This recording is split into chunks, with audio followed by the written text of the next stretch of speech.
Остави бе. Като се решават събития, младите по-добре интелигенцията спи. Браво! И така, господа, както чухте, демокрацията е на завоя. Ако и си изпречим или застанем пред нея, рискуваме тя да ни премарти. Какво трябва да направим? Ами трябва да застанем начело и да я поведем в изгодната за нас посока. А коя е изгодната за нас посока? Сега мълчок бе. Това ли казаха от... Не.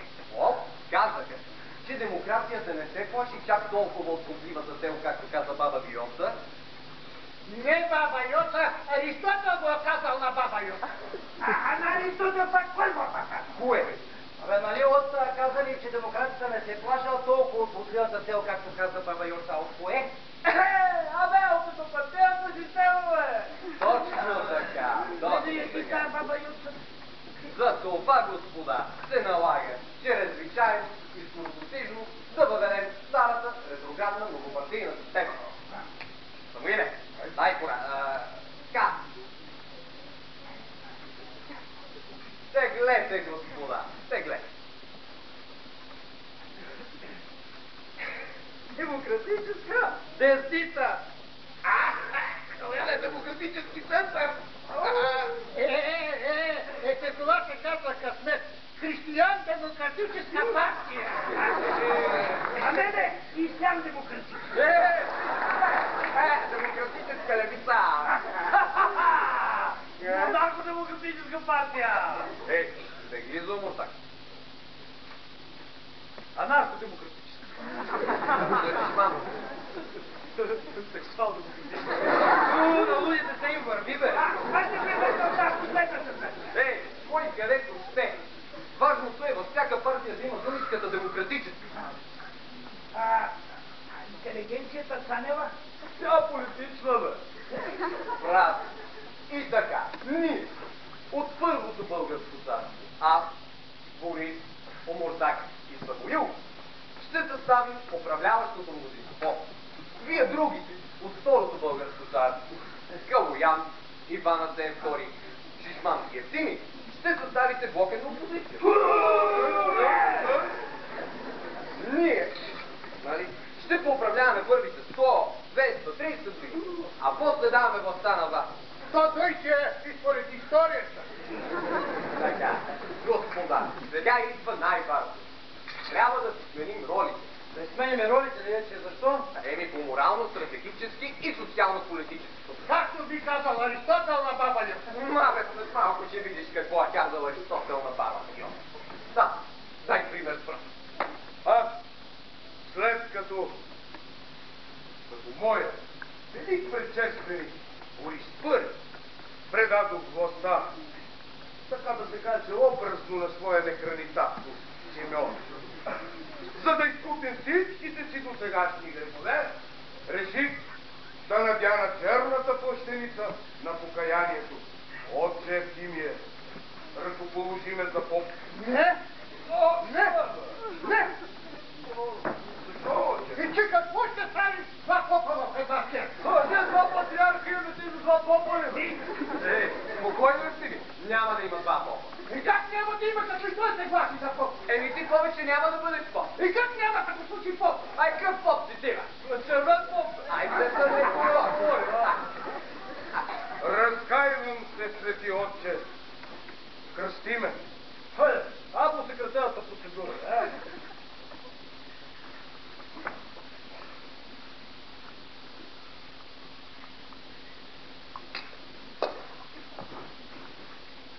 Господи помилуй, Господи помолим се.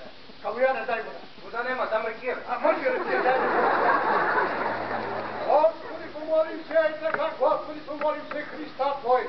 Това неверно изчадие, този езичник нечестив и поганец долен, от юга български и съдрав народен, от гнусен изетник, душегуб и синовиец, падна на колене пред Твоя престол, падни на колене, сине мой, падна на колене и лазейки, владико ти, сине, и лазейки със сълзи очи помоли да го приемете светлото, да приеме светлото кръщение, ще го приемете ли в светлото село на Господи? Ще го приеме. Отричаш ли се от сатаната? Отричам се. Отричаш ли се от сатаната? Отричам. Отричаш ли се от сатаната? Отрекам се. Отричаш ли се от комунистическата партия? Неща. Няма неща. Отричаш ли се от комунистическата партия? Добре, бе, отрекам се. Мама!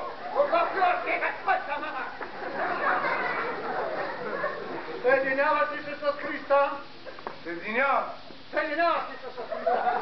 Съединявам се. Съедини се с Христа. Съединих се.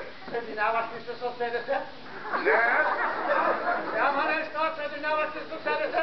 Може ли без да не са, там имаме наши хора. Няма да се завода ни там са повечето наши хора.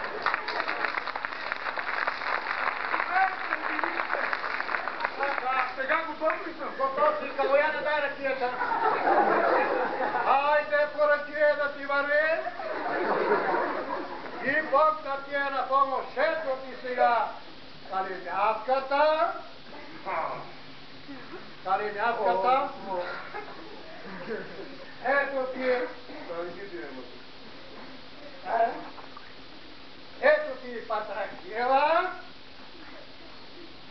Благословявам те за хоп и от тук нататък по ръчия да ти върви и път да ти е на хоп. И от тук назад. Мамка му кой не е християнин.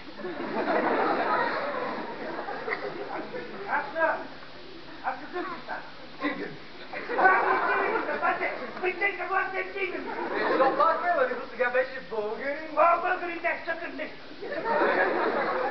А сега, господа, моля за повишено внимание. Яким шеф ми, кой обираше последния лев на бедния народ в кръчмата? Аз не съм. Точно така, ами кой? А бившия кръчмар. И прибавяте едно мамицата му на бившия. Мамицата му на бившия кръчмар. Калояне? Мамицата му на бившия стражар. Мамицата му на бившия поп.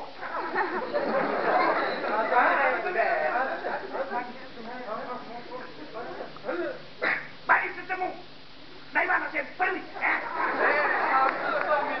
Мамицата му на бившия кмет. Кой това? По този начин ние всички влизаме в новата ситуация. Калоян, отвори широко вратата на демокрацията. Тук виновни няма. Виновни са бившите. Чакайте бе. Ами, Аспарух? Ей, да. Първо, Калоян, ще пуснем Аспарух.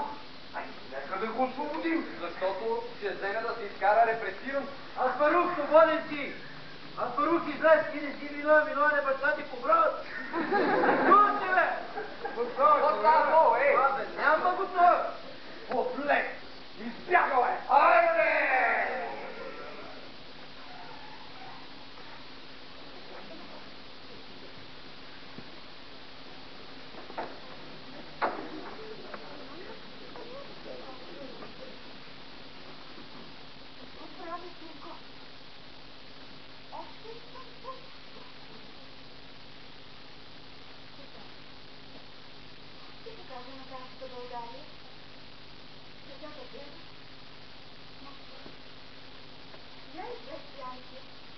Покажи на картата България. Къде си късно? Няма я карта, госпожище, България на карта. Как така не няма? Гледам. Европа има. Балкански полуостров има. Румъния има. Сърбия има. Гърция има. Турция има. Албания има. Македония има. България няма.